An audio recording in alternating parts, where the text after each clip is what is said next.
Hello दोस्तों, स्वागत है आपका स्टडी नॉन स्टॉप में। दोस्तों, इस वीडियो में हम डिस्कस करेंगे 11 जनवरी के सभी इंपॉर्टेंट करंट अफेयर्स। और इस वीडियो के लास्ट में मैं आपसे 2 क्वेश्चन भी पूछूंगा जिसका आंसर आपको कमेंट बॉक्स में बताना रहेगा। और आप इस वीडियो की पीडीएफ इस वीडियो के डिस्क्रिप्शन से डाउनलोड कर सकते हैं। तो चलिए शुरू करते हैं। पहला प्रश्न है, प्रधानमंत्री नरेंद्र मोदी ने हाल ही में कहाँ पर गंगा जल परियोजना का उद्घाटन किया? तो प्रधानमंत्री नरेंद्र मोदी ने हाल ही में गंगा जल परियोजना का उद्घाटन किया है आगरा में। इस परियोजना के तहत आगरा के जो निवासी हैं उन्हें बेहतर पीने का पानी उपलब्ध कराया जाएगा। तो प्रधानमंत्री नरेंद्र मोदी ने गंगा जल परियोजना का उद्घाटन आगरा में किया है। और कई बार एग्जाम में एक आसान सा क्वेश्चन पूछा जाता है कि आगरा की स्थापना किसने की थी? तो याद रखिए, आगरा की स्थापना की थी सिकंदर लोदी ने। अगला प्रश्न है, भारतीय प्रवासी दिवस कब मनाया जाता है? तो भारतीय प्रवासी दिवस ये मनाया जाता है 9 जनवरी को। और ये 9 जनवरी को किस लिए मनाया जाता है ये भी मैं आपको बता दूं। तो 9 जनवरी 1915 को महात्मा गांधी दक्षिण अफ्रीका से भारत लौटे थे, तो इसीलिए 9 जनवरी को भारतीय प्रवासी दिवस मनाया जाता है। और ये कब से मनाया जाता है? तो भारतीय प्रवासी दिवस ये 2003 से मनाया जाता है। अगला प्रश्न है, भारतीय reserve bank central bank of Sri Lanka को कितने मिलियन डॉलर देगा? तो भारतीय reserve bank central bank of Sri Lanka को 400 मिलियन डॉलर देगा। सेंट्रल बैंक ऑफ श्रीलंका, इसके गवर्नर हैं इंद्रजीत कुमार स्वामी। इंद्रजीत कुमार स्वामी सेंट्रल बैंक ऑफ श्रीलंका के गवर्नर हैं। तो भारतीय reserve bank central bank of Sri Lanka को 400 मिलियन डॉलर देगा। भारतीय रिजर्व बैंक की स्थापना हुई थी 1 अप्रैल 1935 को। इसका मुख्यालय मुंबई में। और भारतीय रिजर्व बैंक के वर्तमान गवर्नर हैं शक्तिकांत दास, जो कि आरबीआई के 25वें नंबर के गवर्नर हैं।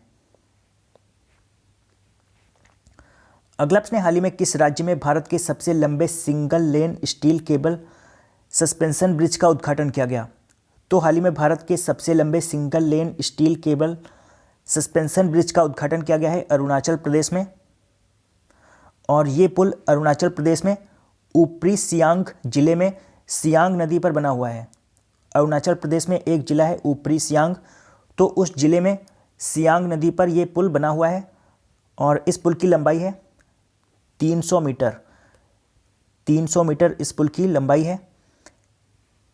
और इस पुल का नाम भी आप याद रखिए, इस पुल का नाम है ब्योरुंग पुल। ब्योरुंग पुल, तो ब्योरुंग पुल इस पुल का नाम है।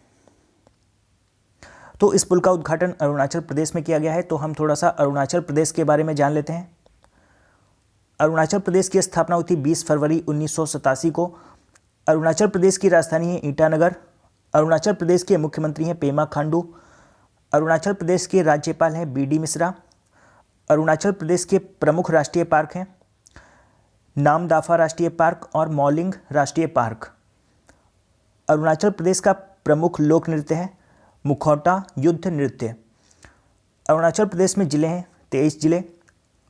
अरुणाचल प्रदेश में लोकसभा सीटें 2 और राज्यसभा सीटें 1। और शायद अरुणाचल प्रदेश में अब जिलों की संख्या 25 हो गई है, क्योंकि 3 नए जिले बने हैं। तो आप याद रखिए, यहाँ पर 23 नहीं होगा। अगला प्रश्न, बी आर डिस्प्लेस्ड पुस्तक किसने लिखी है? तो बी आर डिस्प्लेस्ड पुस्तक लिखी है पाकिस्तान की मलाला यूसुफजई ने।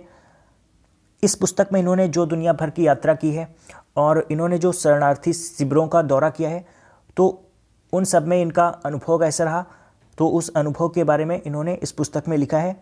तो बी आर डिस्प्लेस्ड इस पुस्तक को लिखा है मलाला यूसुफजई ने। मलाला यूसुफजई, इन्हें 2014 में भारत के कैलाश सत्यार्थी के साथ शांति का नोबेल पुरस्कार दिया गया था। अगला प्रश्न, अंतर्राष्ट्रीय मुक्केबाजी संघ द्वारा जारी नवीनतम रैंकिंग में किसने प्रथम स्थान हासिल किया है?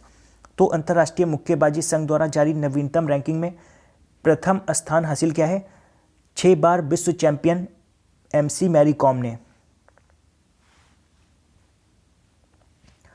अगला प्रश्न, पहली भारत मध्य एशिया वार्ता कहाँ आयोजित की जाएगी?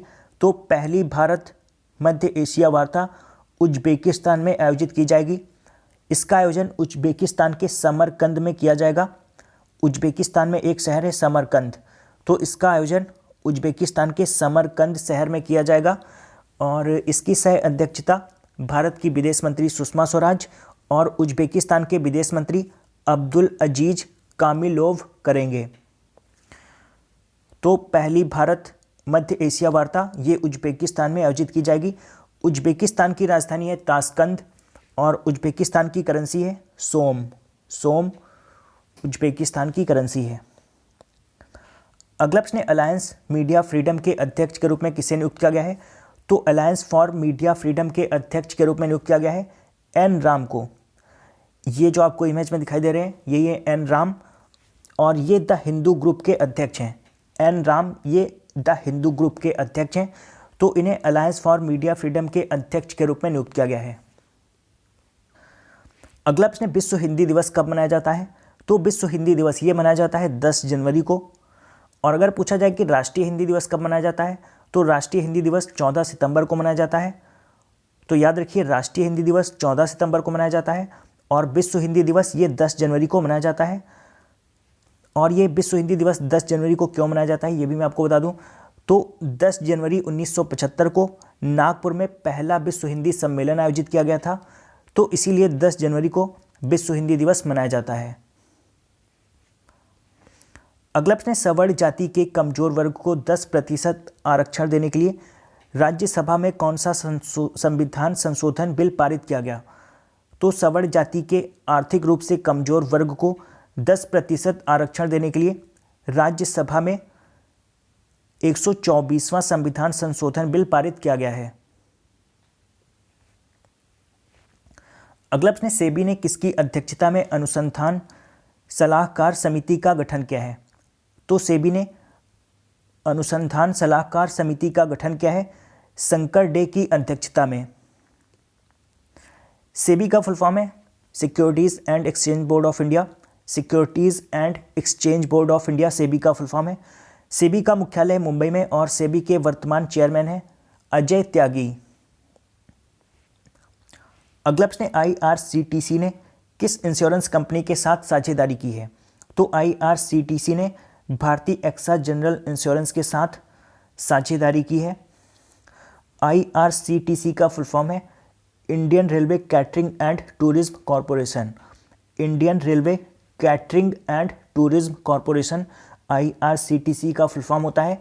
और आईआरसीटीसी ने भारतीय एक्सा जनरल इंश्योरेंस के साथ साझेदारी इसलिए की है ताकि आईआरसीटीसी उन हवाई यात्रियों को 50 लाख रुपए तक का बीमा मुफ्त दे सके जो इसके पोर्टल के माध्यम से ऑनलाइन टिकट बुक करते हैं। अगला प्रश्न, भारत ने ईरान के पसरगढ़ बैंक को किस शहर में बैंक की शाखा खोलने की अनुमति दी है? तो भारत ने ईरान के पसरगढ़ बैंक को मुंबई में अपनी एक शाखा खोलने की अनुमति दी है और इसके साथ ही भारत का यूको बैंक भी ईरान में अपनी एक शाखा खोलेगा। तो भारत ने ईरान के पसरगढ़ बैंक को मुंबई में शाखा खोलने की अनुमति दी है और इसके साथ ही भारत का यूको बैंक भी ईरान में अपनी एक शाखा खोलेगा। और कुछ दिन पहले मैंने आपको एक क्वेश्चन बताया था, ईरान में एक बंदरगाह है चाबहार बंदरगाह जिसका संचालन भारत ने शुरू किया है, तो ये भी आप याद रखिए। और यहाँ पर बात हुई है ईरान की राजधानी है तेहरान और ईरान की करेंसी है रियाल और ईरान के राष्ट्रपति हैं हसन रूहानी। अगला प्रश्न, बाल संरक्षण पर पहला राष्ट्रीय परामर्श कहाँ आयोजित किया गया? तो बाल संरक्षण पर पहला राष्ट्रीय परामर्श ये आयोजित किया गया नई दिल्ली में। और कल मैंने आपसे 2 प्रश्न पूछे थे। पहला प्रश्न था हाल ही में सशस्त्र सीमा बल का महानिदेशक किसे नियुक्त किया गया है? तो इसका सही आंसर था ऑप्शन सी कुमार राजेश चंद्र को। और दूसरा प्रश्न मैंने पूछा था हाल ही में किसे सुप्रीम कोर्ट द्वारा सीबीआई के निदेशक के रूप में बहाल किया गया है? तो इसका सही आंसर था ऑप्शन सी आलोक वर्मा को। और लगभग सभी लोगों ने इन दोनों प्रश्नों का सही आंसर दिया है। और आज आपका पहला प्रश्न है, विश्व बैंक ने 2018-19 के लिए भारत की जीडीपी में कितने प्रतिशत की वृद्धि अनुमानित की है? और आज आपका दूसरा प्रश्न है, हाल ही में कहां पर खेलो इंडिया यूथ गेम्स का दूसरा संस्करण शुरू किया गया? तो इन दोनों प्रश्नों का आंसर आपको कमेंट बॉक्स में बताना है। तो दोस्तों आशा करता हूं कि आपको ये वीडियो पसंद आया होगा। अगर आपको ये वीडियो पसंद आया तो आप इसे लाइक और शेयर जरूर करिए और अगर आपने अभी तक इस चैनल को सब्सक्राइब नहीं किया है तो चैनल को सब्सक्राइब कर लीजिए मैं हर रोज़ सुबह 4 बजे करंट अफेयर्स का वीडियो अपलोड करता हूं, तो आप चैनल को सब्सक्राइब करके नोटिफिकेशन बेल को ऑन रखिए, जिससे मैं वीडियो अपलोड करूं तो उसका नोटिफिकेशन आपको मिल सके। तो दोस्तों मिलते हैं अगले वीडियो में, तब तक के लिए गुड बाय।